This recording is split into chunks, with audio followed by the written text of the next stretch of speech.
Hello viewers, कैसे आप सब लोग। उम्मीद करता हूँ बहुत अच्छे से होंगे। सर्दी बहुत पड़ रही है, सब लोग अपना ध्यान देंगे, अपनी सेहत का बहुत अच्छे से ध्यान रखेंगे। मैं doctor Pawan Oberoi, former principal of Dyotama girls PG college, Khatauli district, Muzaffarnagar. Student, जैसा कि आप सब जानते हो कि सी टेट और यूपी टेट की जो एग्ज़ाम्स हैं वो हैं, ठीक है, कुछ दिनों बाद। तो मैं आज आपके लिए इसमें यूपी टेट का जो 2020 में जो एग्जाम हुआ था, पेपर सेकंड, ठीक है, क्लास 6 से लेकर के 8 तक सामाजिक अध्ययन का पार्ट है, तो वो मैं आपके लिए लेकर के आया हूं, ठीक है, जो 2020 में अभी हुआ है, ठीक है। तो व्यूवर्स, ये जो आपका क्वेश्चन पेपर हुआ था ये 8 जनवरी 2020 में हुआ था, ठीक है। मेरे पास 4 सेट अवेलेबल हुए हैं। तो सबसे पहले मैं आपको उसमें सामाजिक अध्ययन का ही कराऊंगा, ठीक है। एक सजेशन मैं आपको और देना चाहूँगा कि मैंने मेरा चैनल सब्सक्राइब करके study with doctor Pawan Oberoi, तो आप उसमें भारतीय संस्कृति और राष्ट्रीय गौरव प्लेलिस्ट में जाकर के देख सकते हैं। मैंने अब तक उसमें जो है 1200 से ज़्यादा क्वेश्चन अब तक अपलोड किए हैं, ठीक है, जिसमें सीसीएस यूनिवर्सिटी मेरठ के 800 क्वेश्चन जो है वो 2017, 18 और 19 से क्वेश्चन पेपर मैंने अपलोड किए हैं। तो जो आपके सामाजिक अध्ययन में जो क्वेश्चंस आते हैं जीके से रिलेटेड, है ना, तो वो आपको बहुत ही अच्छे क्वेश्चंस उसमें मैंने दे रखे हैं। और यूनिट वाइज भी मैंने उसमें स्टार्ट किया है, तो आप भारतीय संस्कृति और राष्ट्रीय गौरव प्ले लिस्ट में जाकर के देख सकते हैं। तो चलिए व्यूअर, डिस्कस करते हैं सामाजिक अध्ययन का 8 जनवरी 2020 का क्वेश्चन पेपर का ये जो आपका पार्ट 4 है। तो इसमें क्वेश्चन 91 है कि अधोलिखित में से किस लेखक की पुस्तक से कश्मीर के 12वीं शताब्दी ईस्वी के इतिहास का विवरण प्राप्त होता है। तो ऑप्शन सी करेक्ट है, कलहन, ठीक है। क्वेश्चन 92 की दिल्ली के किस सुल्तान ने सिकंदर द्वितीय ब्रैकेट सानी की उपाधि धारण की थी। तो ऑप्शन नंबर 4 करेक्ट है इसमें, अलाउद्दीन खिलजी। क्वेश्चन 93, ये आपको मैचिंग करना है, ठीक है। मैं आपको बता देता हूं उसमें जो आपको ये टेबल दे रखी है, इसमें देखिए ए में जो आपको दे रखा है राजा राम मोहन राय, तो वो उसमें थर्ड बिल्कुल ठीक है ना, ब्रह्म समाज से संबंधित थे। अगर हम बी की बात करें, विवेकानंद जी, तो वो पॉइंट नंबर 1 ठीक है, रामकृष्ण परमहंस, ठीक है।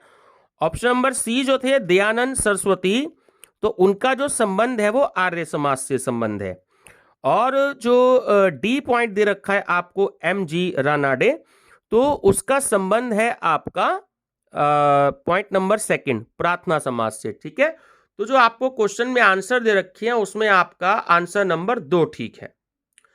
चलिए सुन, क्वेश्चन नंबर 94, निम्नलिखित में से किसे मदर ऑफ इंडियन रिवॉल्यूशन कहा जाता है। तो इसमें आपका ऑप्शन नंबर 4 ठीक है, मैडम भिकाजी कामा, ठीक है। क्वेश्चन नंबर 95, सुदर्शन झील का निर्माण किस शासक के काल में हुआ था। तो देखिए ऑप्शन 2 ठीक है इसमें, चंद्रगुप्त।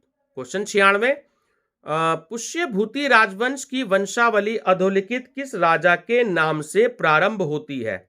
तो ऑप्शन नंबर डी इसमें करेक्ट है, ठीक है, नरवर्धन। क्वेश्चन नंबर 97, अधोलिखित में से कौन सी ताम्र पाषाणिक ग्रामीण संस्कृति प्राचीनतम है। तो 4 नंबर का ऑप्शन ठीक है, कायथा संस्कृति। क्वेश्चन 98, कि मौर्य समाज की स्थापना के पहले समस्त उत्तरी भारत विभक्त था। तो 2 नंबर का ऑप्शन ठीक है इसमें, कि 16 महाजनपद व गणराज्यों में। क्वेश्चन 99, आरामबाग अधोलिखित किस मुगल शासक ने बनवाया था। तो 2 नंबर का ऑप्शन ठीक है, बाबर का। क्वेश्चन 100, वर्ष 1916 में भारत में होम रूल आंदोलन की शुरुआत किसने की थी। तो ऑप्शन 3 ठीक है, बी जी तिलक, ठीक है। क्वेश्चन नंबर 101 जो है देखिए डिस्कस नहीं करेंगे क्योंकि ये चारों ही पॉइंट गलत हैं इसमें। तो 102 नंबर क्वेश्चन, पृथ्वी की बाह्य परत को कहते हैं। ऑप्शन नंबर ए पपड़ी, ठीक है, जिसे हम कहते हैं क्रस्ट। क्वेश्चन नंबर 103, कि निम्नलिखित में से कौन सी गर्म धारा है। तो आपका ऑप्शन नंबर 1 ठीक है इसमें, वो है आपका क्यूरोशियो धारा, ठीक है। क्वेश्चन 104, कि निम्नलिखित में से कौन सा परिवहन का सबसे सस्ता साधन है? ऑप्शन नंबर 3 करेक्ट है, जल परिवहन। क्वेश्चन 105, गोदावरी नदी निकलती है, ऑप्शन 3 ठीक है, नासिक से। चलिए क्वेश्चन 106, स्वेज नहर जोड़ती है किसे? भूमध्य सागर को लाल सागर से। क्वेश्चन 107, निम्नलिखित में से कौन सी ताप व्युत्क्रमण के लिए आदर्श स्थिति या स्थितियां हैं? तो देखिए ऑप्शन नंबर 2 ठीक है, केवल बी, शांत एवं स्थिर वायु। क्वेश्चन नंबर 108, मेघालय का पठार विस्तार है, ठीक है, तो इसमें आपका ऑप्शन नंबर 1 ठीक है, प्रायद्वीपीय पठार। क्वेश्चन 109, निम्नलिखित में से कौन सा अपरंदन अभिकर्ता बालुका स्तूपों यानी जो बालू टिब्बा के निर्माण के लिए उत्तरदायी है? ऑप्शन नंबर 1 ठीक है, पवन। क्वेश्चन 110, निम्नलिखित में से कौन सी पृथ्वी के वायुमंडल की सबसे निचली परत है? ठीक है, ऑप्शन 2 ठीक है, शोभ मंडल। क्वेश्चन 111, हमारे संविधान में मूल कर्तव्य कब लाया गया था? तो वर्ष 1976 में। ऑप्शन नंबर 2 ठीक है। क्वेश्चन 112, सर्वप्रथम पंचायती राज का गठन किस वर्ष में हुआ? तो पॉइंट नंबर 4 ठीक है, वर्ष 1959 में। क्वेश्चन 113, कि निम्नलिखित में से कौन से संविधान के 73वें संशोधन में सम्मिलित है? देखिए पॉइंट नंबर 4 ठीक है कि ABC मतलब जिला पंचायत, क्षेत्र पंचायत और ग्राम पंचायत। क्वेश्चन नंबर 114, कि भारतीय संविधान के अनुसार निम्नलिखित में से किसे अवशिष्ट शक्तियां प्रदान की गई हैं? तो पॉइंट नंबर 3 ठीक है, इसमें ऑप्शन नंबर 3 केंद्र को। क्वेश्चन 115, कि प्रधानमंत्री नरेंद्र मोदी G7 यानी कि ग्रुप 7 शिखर सम्मेलन में सम्मिलित होने के लिए वर्ष 2019 में किस देश में गए थे? ठीक है, तो आपका ऑप्शन नंबर 4 ठीक है ना, फ्रांस गए थे। क्वेश्चन 116, कि भारत के सर्वोच्च न्यायालय में न्यायाधीशों की संख्या कितनी है? देखिए व्यूवर्स, ये जो है टाइम टू टाइम चेंज होता रहता है। अगर हम इस क्वेश्चन की बात करें तो इसके हिसाब से 34 ठीक है, ठीक है। क्वेश्चन 117, की लुक ईस्ट पॉलिसी का एक्ट ईस्ट पॉलिसी में परिवर्तन कब हुआ? तो ऑप्शन 2 ठीक है, नवंबर 2014 में। क्वेश्चन 118, उत्तर प्रदेश जमींदारी उन्मूलन और भूमि सुधार अधिनियम 1950 अंतर्निहित है। तो पॉइंट ऑप्शन नंबर 2 ठीक है, 9वीं अनुसूची में। क्वेश्चन 119, कि संविधान सभा का संवैधानिक सलाहकार कौन था? पॉइंट ऑप्शन नंबर 1 ठीक है, डॉक्टर BN राव। ठीक है। क्वेश्चन 120, कि भारतीय संसद की सबसे बड़ी समिति कौन सी है? तो ऑप्शन 1 ठीक है, प्राक्कलन समिति। क्वेश्चन 121, कि ओलंपिक खेलों का आदर्श वाक्य क्या है? तो ऑप्शन नंबर 4 ठीक है, ऑल्टियस, CTS और फोर्टियस। क्वेश्चन 122, कि निम्नलिखित में से कौन अर्जुन पुरस्कार का विजेता है? ऑप्शन नंबर 4 ठीक है, पुलेला गोपीचंद। क्वेश्चन 123, कि मनोरंजन कितने प्रकार के होते हैं? ठीक है, ऑप्शन नंबर 3 ठीक है, 5। क्वेश्चन 124, कि निम्नलिखित में से कौन सा आसन घुटनों की शक्ति के लिए अच्छा होता है? तो ऑप्शन 3 ठीक है, वज्रासन। क्वेश्चन 125, प्रथम राष्ट्रीय खेल विश्वविद्यालय कहां खोला गया है? तो ऑप्शन नंबर 1 ठीक है, इसमें मणिपुर। ठीक है। क्वेश्चन 126, अरहर की संकर किस्म है? तो ऑप्शन नंबर 4 ठीक है, ICPH 8। ठीक है। क्वेश्चन 127, कि निम्नलिखित में से किस राज्य को सोयाबीन राज्य कहा जाता है? ऑप्शन नंबर 4 करेक्ट है, मध्य प्रदेश। क्वेश्चन 128, की ग्रीन हाउस में सब्जियों को उगाने की विधि को कहते हैं? तो ऑप्शन नंबर 3 ठीक है, वेजिटेबल फोर्सेस। क्वेश्चन 129, मृदाओं के कण घनत्व का औसत मूल्य कितना होता है? ठीक है, वो होता है ऑप्शन नंबर 3 2.6 ग्राम, ठीक है, सेंटीमीटर 3। क्वेश्चन 130, निम्नलिखित में बाग लगाने की कौन सी विधि है? ऑप्शन नंबर 4 करेक्ट है, समोच्च। क्वेश्चन 131, संतुलित आहार में सुरक्षात्मक पोषक तत्व है। ऑप्शन नंबर 1 ठीक है, विटामिन व खनिज लवण।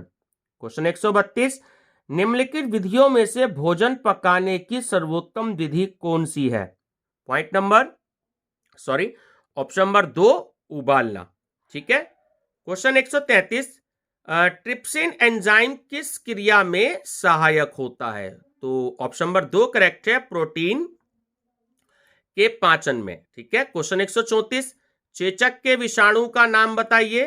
तो ऑप्शन नंबर 2 करेक्ट है, वेरियोला वायरस। ठीक है। क्वेश्चन 135, शेफर विधि का प्रयोग किया जाता है। तो ऑप्शन नंबर 2 करेक्ट है, रोगी के पानी में डूबने पर। क्वेश्चन 136, समपोषणीय विकास की संकल्पना की व्याख्या सर्वप्रथम किसमें की गई है? तो ऑप्शन नंबर 4 आपका करेक्ट है कि ब्रुटलैंड कमीशन रिपोर्ट में। क्वेश्चन 137, निम्नलिखित में से किसे भारत का राष्ट्रीय जलीय जीव कहा जाता है? ऑप्शन नंबर 4 करेक्ट है, डॉल्फिन गैंगेटिका। क्वेश्चन 138, किस वर्ष वन संरक्षण अधिनियम पारित किया गया था? तो ऑप्शन नंबर 1 ठीक है, वर्ष 1980 में। क्वेश्चन 139, निम्नलिखित में से कौन सी हरित गृह प्रभाव गैस नहीं है? ठीक है। तो ऑप्शन नंबर 2 करेक्ट है, नाइट्रोजन। क्वेश्चन नंबर 140, निम्नलिखित में से कौन सी मृदा संरक्षण की विधि नहीं है? ऑप्शन नंबर 3 करेक्ट है, कीटनाशक रसायन। क्वेश्चन 141, सिलाई मशीन कब भारी चलती है? तो ऑप्शन नंबर 2 करेक्ट है, तेल की कमी तथा सफाई नहीं करने पर। क्वेश्चन 142, वृद्धावस्था में कैल्शियम की कमी से कौन सा रोग हो जाता है? ठीक है। तो आपका ऑप्शन नंबर 3 करेक्ट है, ऑस्टियोपोरोसिस। ठीक है। क्वेश्चन 143, हीमोग्लोबिन में प्रोटीन नामक तत्व कौन सा है?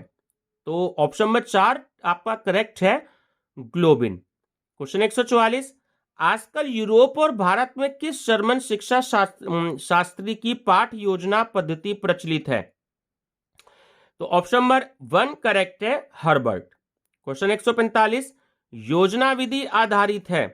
तो ऑप्शन नंबर 2 करेक्ट है, करके सीखने पर। क्वेश्चन 146, पंचम सवारी ताल में कितनी मात्राएं होती हैं? तो ऑप्शन नंबर 1 करेक्ट है, 15।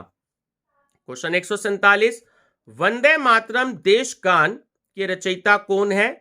तो ऑप्शन नंबर 4 करेक्ट है, बंकिम चंद्र चटर्जी। क्वेश्चन 148, राग भैरव का गायन समय क्या है? तो ऑप्शन नंबर 2 करेक्ट है, प्रातःकाल। और क्वेश्चन 149 से सामान्य मृदा में कार्बन और नाइट्रोजन का अनुपात होता है।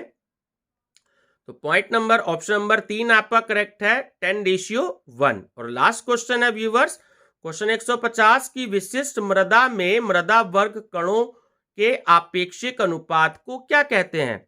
तो ऑप्शन नंबर 4 करेक्ट है, इसमें मृदा कणाकार। तो व्यूवर्स ये था आपका जो 8 जनवरी 2020 में जो यूपी टेट का जो एग्जाम हुआ था उसमें सामाजिक अध्ययन का क्वेश्चन पेपर। ठीक है, 91 से लेकर के 150 तक के क्वेश्चन। तो व्यूवर्स मैं आपको जो है पहले ये वाले क्वेश्चंस कराऊंगा और आपको बहुत जल्द ही यूपी टेट के जो पर्यावरण अध्ययन के जो क्वेश्चंस आए हुए हैं, ये तो यूपी के ही हैं, मैं आपको बिहार के, राजस्थान के, हरियाणा के, ठीक है, छत्तीसगढ़ के, झारखंड के, मैं आपको वो सारे क्वेश्चन जो है अब रोज आपको अवेलेबल करवाऊंगा। तो आप जो है मेरा चैनल जरूर सब्सक्राइब कर लीजिएगा, study with doctor Pawan Oberoi. ठीक है। और ये जो क्वेश्चंस आए हैं, क्योंकि सीसीएस यूनिवर्सिटी मेरठ में जो है बिजनेस आपका एनवायरमेंटल स्टडीज का पेपर है और भारतीय संस्कृति का पेपर है। ठीक है। तो मैंने भारतीय संस्कृति के बहुत सारे क्वेश्चन अपलोड किए हैं, तकरीबन 1200 से ऊपर क्वेश्चन अपलोड किए हैं और अभी भी चल रहे हैं वो, क्योंकि हमारे यहाँ BA, BCom, BSc first year में ये क्वेश्चन ये सब्जेक्ट्स है। और एनवायरमेंटल स्टडीज भी मैंने 2019 का क्वेश्चन पेपर अपलोड किया है। ठीक है। तो आप एनवायरमेंटल स्टडीज और भारतीय संस्कृति और राष्ट्रीय गौरव को आप जरूर देखें। आपको आपके UP TET, C TET, Rajasthan TET, Jharkhand TET, जहां जहां पर भी टेट का एग्जाम होता है वहां पर आपको ये क्वेश्चंस बहुत हेल्पफुल रहेंगे। तो व्यूवर्स, वीडियो पसंद आई हो तो लाइक शेयर सब्सक्राइब जरूर करिएगा। और जो भी कोई आपके कमेंट हैं, आप कोई सजेशन देना चाहें, आप कमेंट बॉक्स में दे सकते हैं। मैं हमेशा जो है अपने व्यूवर्स और स्टूडेंट्स का स्वागत करता हूं। Thank you viewers.